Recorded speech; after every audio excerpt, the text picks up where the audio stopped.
I can get it cheaper in Turkey. So, if you have been running a hair transplant clinic for a while, I'm sure you've come across this in the consultation with patients who are looking to get their hair done or whatever sort of cosmetic treatment they were looking to get done. So, how do you go about this? What do you say? And no, it's not that the patient isn't qualified, and you can't expect them to know that not every clinic in Turkey and other countries aren't going to be able to deliver a fantastic result.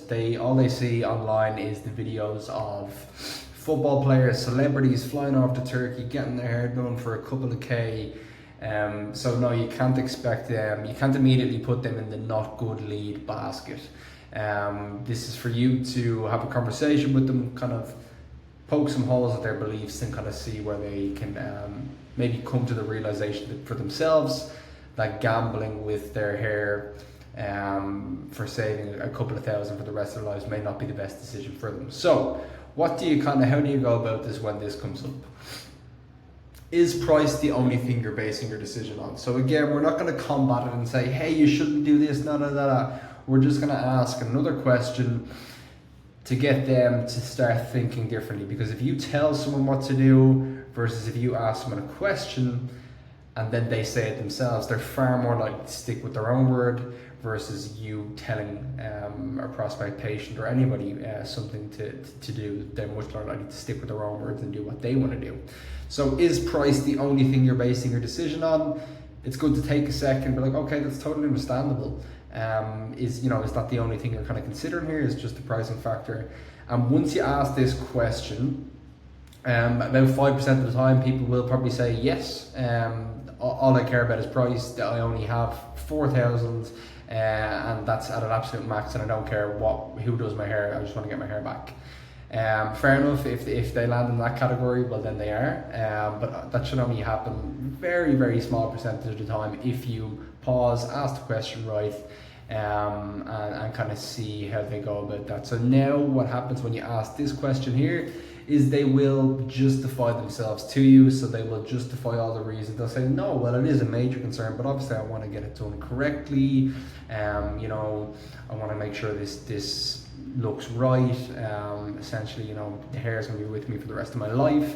And you can kind of speak to them a little bit more about that as well. So initially, it's them not considering multiple factors. All they're thinking about is price. You're never going to be able to compete with Turkey and these other clinics that are located around the world for pricing like that. So immediately you just need to go in a different direction and show that this is going to be something that's going to be with them for the rest of their lives. It's not like a new pair of shoes or a new TV that they can take off the wall if they don't like it, take off the shoes at the end of the day. This is going to be something with them for the rest of their lives. And it's not something to really cheap out on just over the sake of a couple of thousand if they're in a position to save up and make it happen. So immediately they will start justifying themselves to you, and this is a few kind of other talking points you can touch on. So what we seen before in the clinic was basically putting Turkey in the category with other essentially third world countries. Now obviously Turkey's not a third world country, but mentioning, listen, when people do go to places like Turkey, India, Indonesia, XYZ, so immediately we put that in the category with other countries who don't have the same reputation, guidelines and standards for hair transplants. Now absolutely nothing on them countries, but immediately once you speak about Turkey and you put it in the basket with these other countries that aren't as reputable, I'm sure you've heard of multiple kind of horror stories as well along with that, immediately kind of frames them in the mindset, well, oh, I didn't know it was like the other countries here as well. So again, that's one of the kind of things you can mention in passing. And then what I like to do and what we like to mention as well is just from a purely patient care point of view. Of course, we know it's all about the doctor and the team and not necessarily the clinic. And these football players, celebrities and whatnot that get their hair done, it's not the same doctor, not the same hair technicians that your average Joe will get at the end of the day. paying a couple of thousand, and of course they're paid for that as well. So what I usually like to say is, listen, unless you personally know someone who has went to X clinic over in Turkey and you can get in with the exact same doctor and the same team, well then you won't be taking a risk with it. If they're on the consultation with you and they're having a conversation and they already know their best friend has already went to Turkey, gotten exceptional results, and he still has the contact for the same doctor and same team, well then the likelihood is they'll probably end up going with them anyways. So only, again, less than 5% of the time will someone personally know a doctor and the same team that they would have went over to Turkey with if they knew someone, a friend or family before.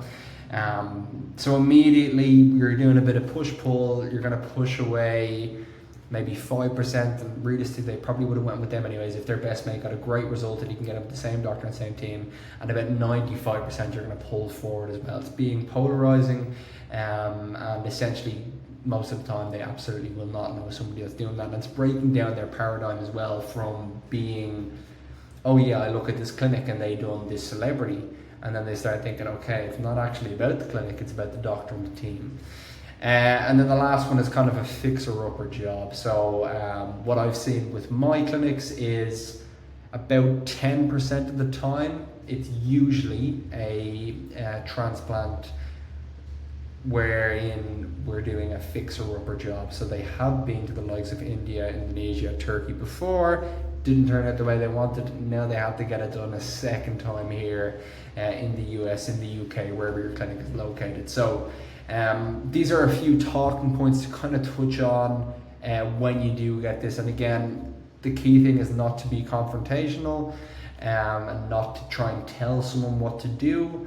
At the end of the day, patient care is number one priority, and if you believe in your work, which you absolutely should, you should make sure that they're going to get the best results, and obviously under your care.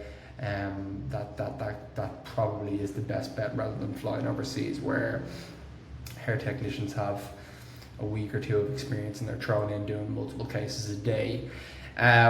So yeah, that is the kind of way of going about this when you come across this in consultations with patients.